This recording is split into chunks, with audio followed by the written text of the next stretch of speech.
Hello student, कैसे हो। पिछले लेक्चर में हमने साझेदारी अधिनियम 1932 पढ़ा था, उसका अर्थ, उसकी परिभाषा, उसका महत्व, उसके अधिकार पढ़े थे। इस लेक्चर में हम पढ़ने जा रहे हैं सीमित दायित्व साझेदारी, लिमिटेड लायबिलिटीज पार्टनरशिप, यानी कि इसको हम LLP बोलते हैं।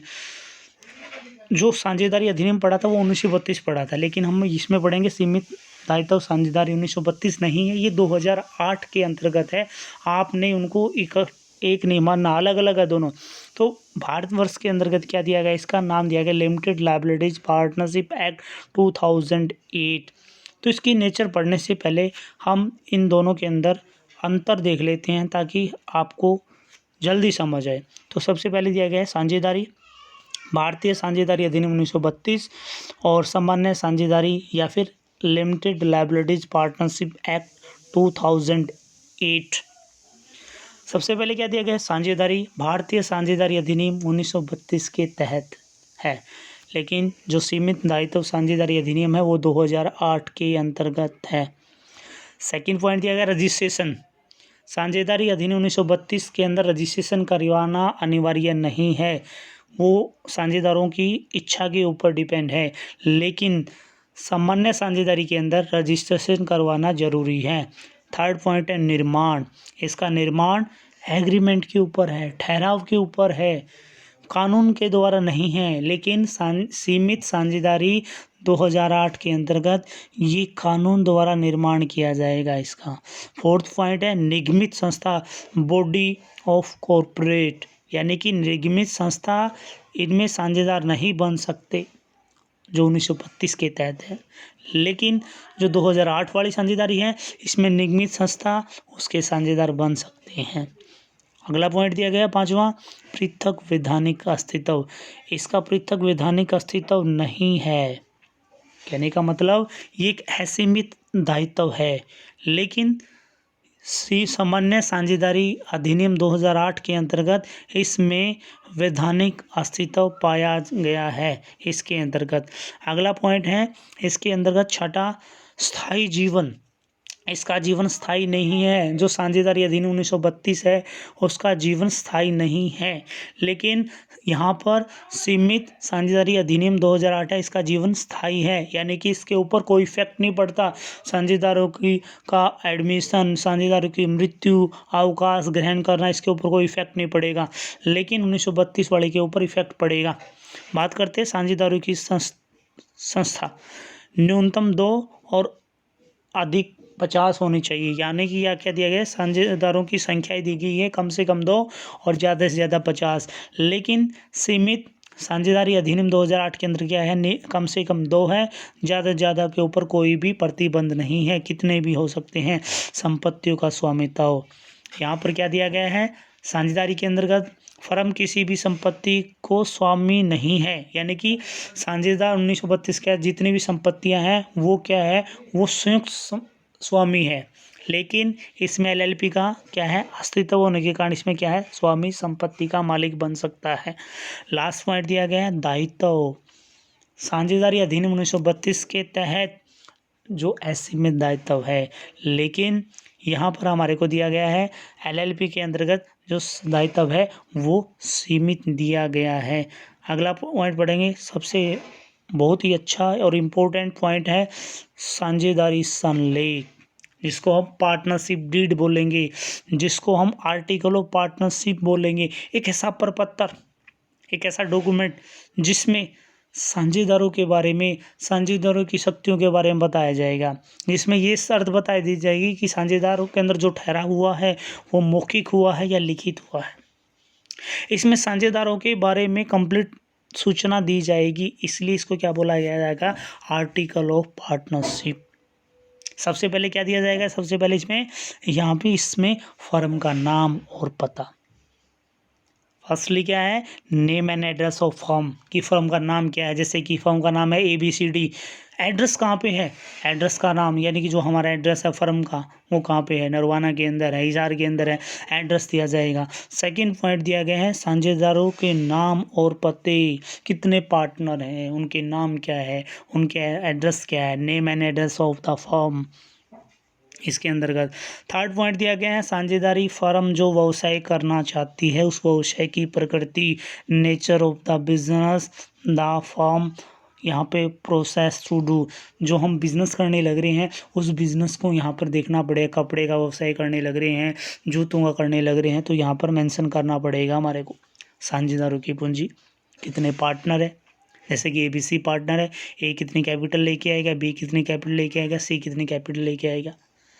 साझेदारों की जो पूंजी वो स्थायी है या अस्थायी है, यहाँ पर मेंशन करना पड़ेगा। उसके बाद हमारे को दिया गया है 5th पॉइंट है पूंजी पर ब्याज।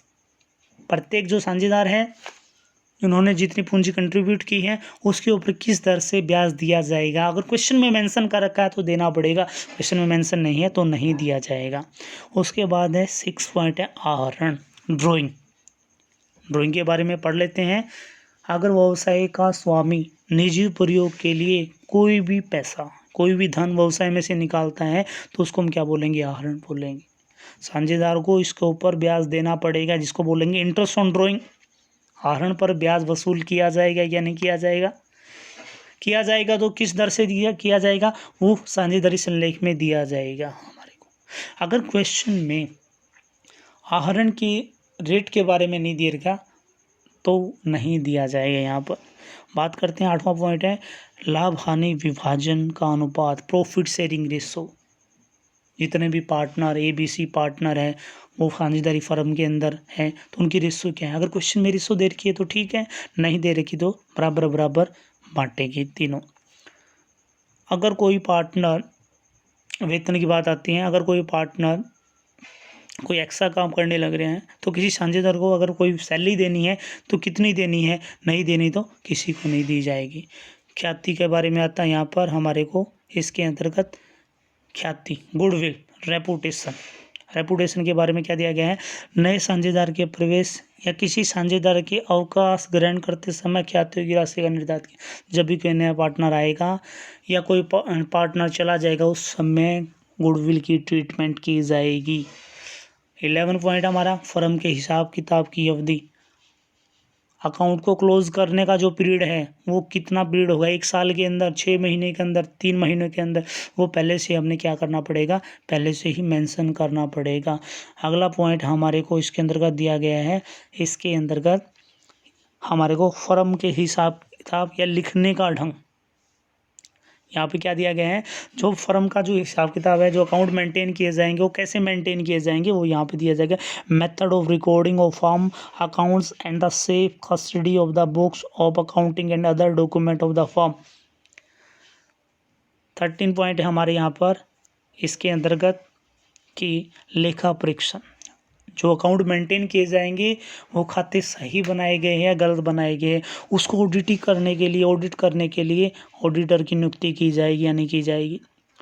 14 पॉइंट है हमारा, साझेदारी प्रारंभ करने की तिथि, डेट ऑफ कॉमन, यहाँ पर date of starting of partnership, यहाँ पे स्टार्टिंग यानी साझेदारी को शुरू करने की जो डेट है वो दी जाएगी इसके अंतर्गत। 15 पॉइंट है ड्यूरेशन ऑफ पार्टनरशिप, हमारी जो साझेदारी वो कितने साल चलेगी वो पहले से ही मेंशन होगी या नहीं होगी, पहले मेंशन करनी पड़ेगी। साझेदारी की अवधि, फर्म की स्थापना कितने समय के लिए की जाएगी, 10 साल, 15 साल, 20 साल। 16वां पॉइंट है गार्नर बनाम मुर्रे के नियम का निर्णय। अगर कोई साझेदार, ये एक रूल है गार्नर बनाम मुर्रे, अगर कोई एक साझेदार या सभी साझेदार इंसॉल्वेंट हो जाते हैं तो उस समय गार्नर बनाम मुर्रे के नियम का पालन किया जाएगा। 17वां पॉइंट हमारा बैंक में खाते खोले जाएंगे किसी एक साझेदार के नाम से या सभी साझेदारों के नाम से खाते खोले जाएंगे। 18वां पॉइंट हमारा साझेदार के प्रवेश करने के नियम। साझेदार के प्रवेश करने के नियम यह है कि अगर सारे साझेदार सहमत हो तो किसी थर्ड पार्टनर को हम साझेदारी में शामिल करेंगे। अगर कोई एक साझेदार असहमत होगा तो किसी नए साझेदार को शामिल नहीं करेंगे। 19वां पॉइंट हमारा अवकाश ग्रहण पर हिसाब किताब चुकता करने के नियम। अगर कोई साझेदार रिटायरमेंट लेना चाहता है तो रिटायरमेंट के क्या नियम होंगे वो पहले से ही इसके अंतर्गत लिखे जाएंगे। 20वां पॉइंट है विवादों का निपटारा। अगर साझेदारों के बीच के अंदर कोई झगड़ा होता है तो झगड़ों का निपटारा कैसे किया जाएगा, किसी पंच की नियुक्ति की जाएगी या कैसे की जाएगी वो इसके अंतर्गत दिया जाएगा। अब हम पढ़ेंगे नेक्स्ट पॉइंट, साझेदारी संलेख का महत्व, इम्पोर्टेंस ऑफ पार्टनरशिप डीड। साझेदारी संलेख पार्टनरशिप डीड बनाने से हमारे को क्या महत्व होगा, यानी कि साझेदार को क्या महत्व होगा। फर्स्टली पॉइंट दिया गया है, साझेदारी संलेख बनाने से प्रत्येक पार्टनर के अधिकारों के बारे में पता चलेगा। यहाँ पर हमारे को उनके कर्तव्यों के बारे में, उनके दायित्वों के बारे में स्पष्ट होगा ताकि झगड़ों से बचा जा सके। सेकंड पॉइंट है, साझेदारों में गलतफहमी दूर होगी। अगर प्रत्येक पार्टनर को पता लगे कि आपको क्या काम करना है तो झगड़े नहीं होंगे यहाँ पे।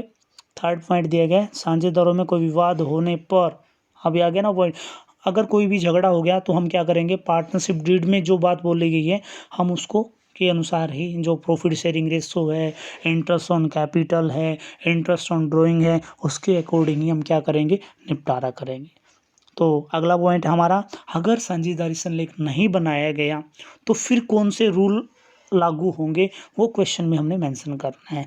फर्स्टली हमारे को दिया गया है लाभ प्राप्ति अनुपात, यानी कि लाभ हानि विभाजन का अनुपात, प्रॉफिट शेयरिंग रेशो। अगर क्वेश्चन में अगर हमारे को पार्टनरशिप डीड ना बना रखी हो तो प्रॉफिट शेयरिंग रेशो इक्वल होगा। इंटरेस्ट ऑन कैपिटल, पूंजी पर ब्याज, किसी भी पार्टनर को कोई भी पूंजी पर ब्याज नहीं दिया जाएगा। उसके बाद थर्ड पॉइंट हमारे को दे रखा है यहाँ पे, आहरण पर ब्याज, इंटरेस्ट ऑन ड्राइंग, साझेदारी संलेख के अभाव में कोई भी इंटरेस्ट ऑन ड्राइंग नहीं दिया जाएगा। यहाँ पे सैलरी टू ए पार्टनर, साझेदारी को वेतन, बिना कोई साझेदारी संलेख के किसी भी पार्टनर को कोई एक सैलरी, कोई कमीशन नहीं दिया जाएगा। लेकिन पांचवा पॉइंट है इंटरेस्ट ऑन लोन, ऋण पर ब्याज। अगर किसी साझेदार ने फर्म को कोई लोन दे रखा है, अगर क्वेश्चन में कोई रेट ऑफ इंटरेस्ट मेंशन नहीं है तो 6% की दर से उसको ब्याज देना पड़ेगा, ये देना ही देना है। अगला पॉइंट है 6, नए साझेदार का प्रवेश।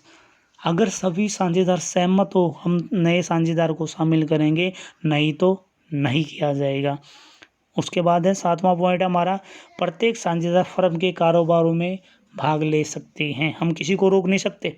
8वां पॉइंट है, प्रत्येक साझेदारी फर्म की पुस्तकों का निरीक्षण। प्रत्येक साझेदार को ये राइट है, ये अधिकार है कि जो अकाउंट मेंटेन किए गए, प्रॉफिट एंड लॉस है, profession account, capital account, balance sheet, उनकी जांच पड़ताल कर सकते हैं, चाहे तो उसकी प्रतिलिपि यानी कि फोटोकॉपी भी ले सकते हैं। लास्ट पॉइंट हमारा, सभी साझेदारों की सहमति से ऊपर जो बातें की गई हैं उनमें अगर सारे साझेदार सहमत है तो हम उसमें बदलाव कर सकते हैं। Thank you.